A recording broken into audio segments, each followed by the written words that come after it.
and the Cutting Edge Benefits podcast with the host, Tom Quigley of Claim Links. Tom, Happy New Year to you, and we're going to just jump into some interesting acronyms today. And this is an interesting one called the MEC, the Minimum Essential Coverage, the Bare Minimum Trap. Yes.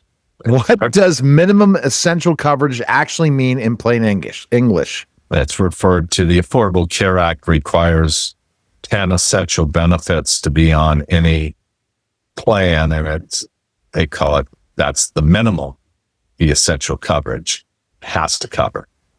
So they throw it in, and then you have some companies that have created plans that are just garbage, to be candid, that allows employers like restaurants who don't want to buy group health, who put this in so it's affordable, so they don't get hit with the employer mandate penalty associated with the Affordable Care Act. Oh, wow. Okay. Yes. I'm interested to see, why does MEC sound better than it really is? Oh, it is a minimal essential coverage. So you have to have, every health plan has to have these 10 items and without limits, and they have them. Every plan that you're to be ACA, Affordable Care Act compliant. So that's all they're doing. Who usually gets pitched MEC plans and by whom? Some of the group agents out there are showing restaurants and other companies to avoid the penalty, put these plans in, costs $100, $120 an employee takes it, and you have nothing to worry about because now you have an affordable health plan, so you can't be penalized, and the employee can't go get subsidies because of the fact that they have been offered an affordable health plan. That's how the Affordable Care Act was written. And pretty much they created these plans to avoid the penalty. What types of, yes. Some of the agents don't understand what they're selling. I'll give you an example. I helped a lady out. She had COVID. Her bill on the minimal essential coverage was $60,000 because it doesn't, it covers a per day. And I got her the Health and Human Services grant that paid for her whole $60,000. And then I asked the employer, why don't you just listen to me to provide benefits so you don't have to put yourself and your employees in this position again? And they wouldn't listen, and I laughed at them. Because how stupid can you be? A guy just bailed your ass out for $60,000 and you keep the plan that just burnt you in place. Oh, man. What types of plans officially... Stupid. Yeah. So what types of plans officially qualify as MEC under the law? They have to have the 10 essential benefits, and what they do is they create a plan design in accordance to meeting those essential benefits. But there's a lot of areas that, there's gaping holes because covers it unlimited, but it puts in per day limits and all kinds of other stuff that wasn't the intent of the law, but the law was written so poorly, they took advantage of it. So why are MEC plans often advertised as affordable health care? Because they, under the law, are. Yep. They're not MEC. I wouldn't sell one to my worst enemy. But people are putting them in, and some people are trying to sell these Medishare plans also, which are not ACA compliant, even though they cover more than the MEC plans, the minimal essential coverage plans. Yep. What do people assume is covered but usually isn't? Hospitals. They go in the hospital and they have a limit each day, and you go in the hospital for a week, you get $100,000 bill, and the plan pays 10. You're responsible for 90. Yeah, so it's interesting. So by the day, so when you see these plans, they look affordable, but they sure as heck aren't. And I'd never heard of an MEC. That's why I wanted to cover it in today's podcast. There are a lot. Again, I wouldn't sell it to my worst enemy. And who is selling these plans? Uneducated insurance agents, because they pay high commission dollars. So what is the difference between being legally covered and medically protected?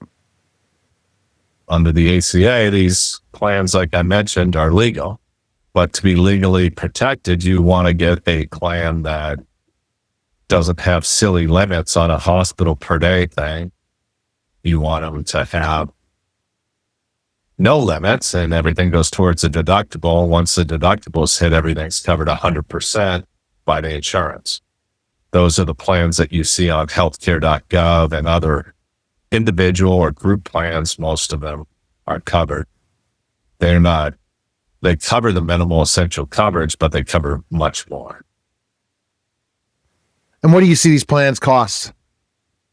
Depends. If the smart people buy it, all they want is like a $10,000 deductible 100% after, because an individual can do a health savings account, an employer can do a medical expense reimbursement plan, and an employer and an employee, the employee, if they want to further prevent risk, they can buy supplemental insurance that covers a lot of gaps, but they're only covering specific things like critical illness or accident, those kind of items. What should people pair with MEC to avoid disaster? They should buy an MEC plan. So there's nothing to avoid disaster if you have already bought it? If you're not going to go, if you're like Nostradamus and you can predict that you're not going to have any hospitalizations or any hospital services, then it's a great plan for you, because it will cover doctor's visits and wellness and preventative care. They're decent at that, but any big ticket items, you're better figure out what pot of money you're going to use or what bankruptcy law you're going to use. So this isn't like getting just casualty type of medical coverage. No, I can't believe they still allow them to be in place. Interesting. The only one that makes money is the insurance companies, it sounds like. And the agents. The agents, that's the definite thing. They sell it. They don't care how they sell it to you. They get paid, and then they're done. They're the greatest salespeople on earth. Convince people year after year to take rate increases and to make it sound like they're heroes. They're unbelievable. They're the greatest salespeople I've ever seen. Now, I can't wait to hear this answer. What's one question everyone should ask before enrolling in an MAC plan? No one should enroll in it, but if you ask, you should ask, if I go in the hospital for a week, how much would I owe? You know what the answer is? Because the clowns selling it don't understand it. Exactly. So it's interesting it's still around. Do you think it'll be around forever, an MEC? Yeah, we got the biggest morons in the history of our existence in Congress right now. So I can't tell you what they will or will not do. Who knows? So if a company right now has a bunch of MEC plans running around, you can fix that very easily to provide better employee benefits. No, and that's not even a question. It's just, what are you doing? Why are you doing this? Because they've been given a bill of goods that they shouldn't buy. And with the individual plans and the laws that came up with, the individual coverage, health reimbursement arrangements, and other ones, a company can design a plan that is deemed affordable where they can get a real health insurance plan, even though a MERP is a better vehicle than an individual coverage HRA. But hey, okay, you got these warriors out there telling you that it's great, and there's all these restrictions on those too, but at least they're using real insurance. All right. So the best place to go is claimlinks.com. Schedule a call with Tom today.